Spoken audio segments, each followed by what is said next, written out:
Whether it is true that Daedalus constructed the giant Talos, or as others say he was the creation of Hephaestus, what we may be certain of is that he was made of bronze and had but one vein, within which flowed a liquid substance like blood, which some claim was quicksilver, and others assert was ichor, such as flows in the veins of the gods. The loss of that liquid caused him to die, as a man dies when he loses his blood. May we not then say that Talos, though created as a machine or a toy, had all the essential properties of a man?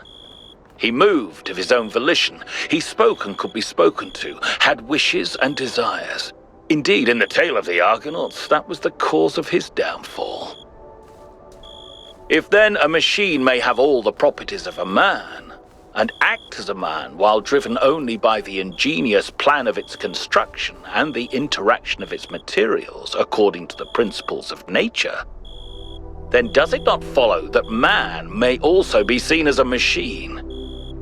This contradicts all the schools of metaphysics. Yet even the most faithful philosopher cannot live without his blood.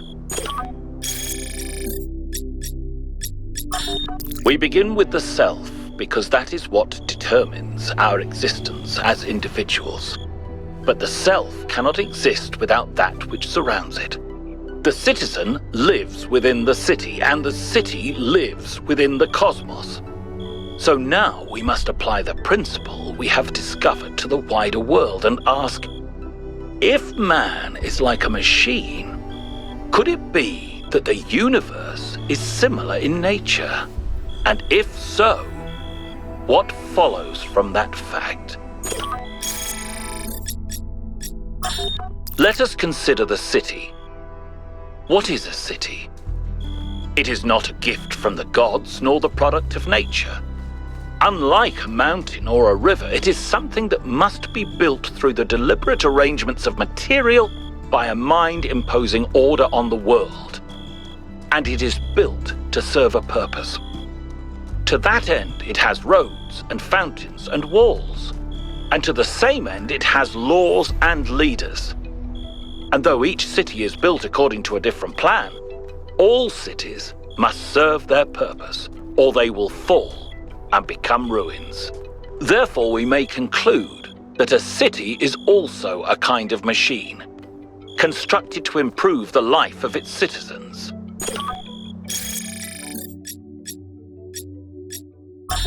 To us who have only just begun this journey of philosophy, the world may seem like a mystery that can never be solved.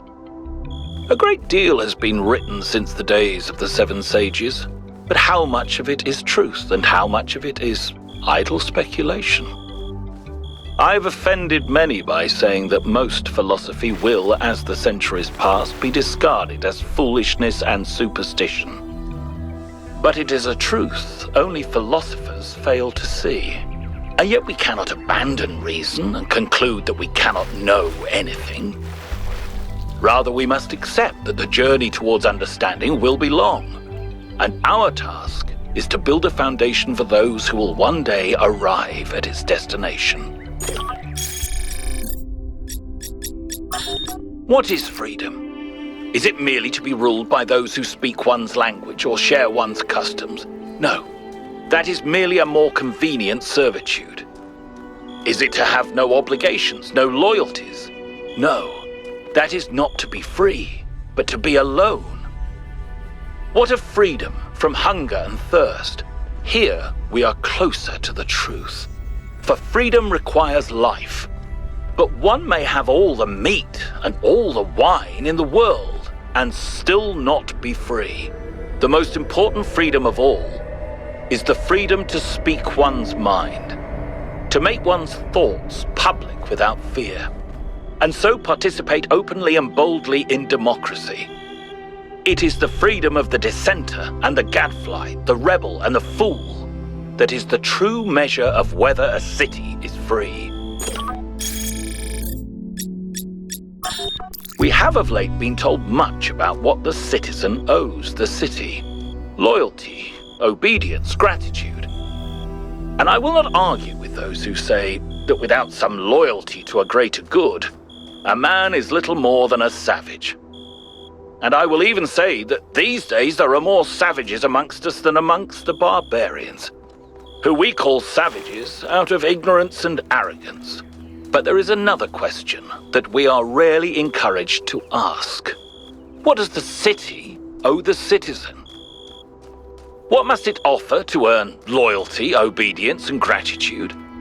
And if, as we have said, a city is a kind of machine, should a machine that does not fulfill its purpose perhaps be repaired or replaced? The world we see around us may not always be as it appears. Some philosophers have said that we are surrounded by nothingness, merely because air is not visible to the eye. And yet one needs only to observe the wind in the trees, or to plunge one's hand into the clear waters of the Aegean, to see that air has material substance. The same applies to many other forces that shape our lives. That they seem invisible does not mean that they are absent. It only means we have not yet learned how to observe them. And yet, lately I have struggled to understand what I am seeing. This strange, insubstantial island. These machine men. This woman with a fierce voice like an Amazon. Who are they? How did I get here?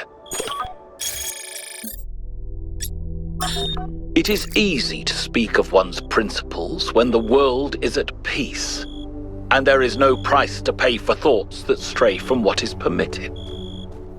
But when times grow hard, and even ordinary men are filled with mindless anger, when the face of the enemy is suddenly known to every virtuous citizen, and to question the virtuous is to be likened to Ephialtes, when every hoary old superstition suddenly springs back to life as if it had never been defeated, and all the work of the philosophers seems to have been for naught, then one may discover what one truly believes.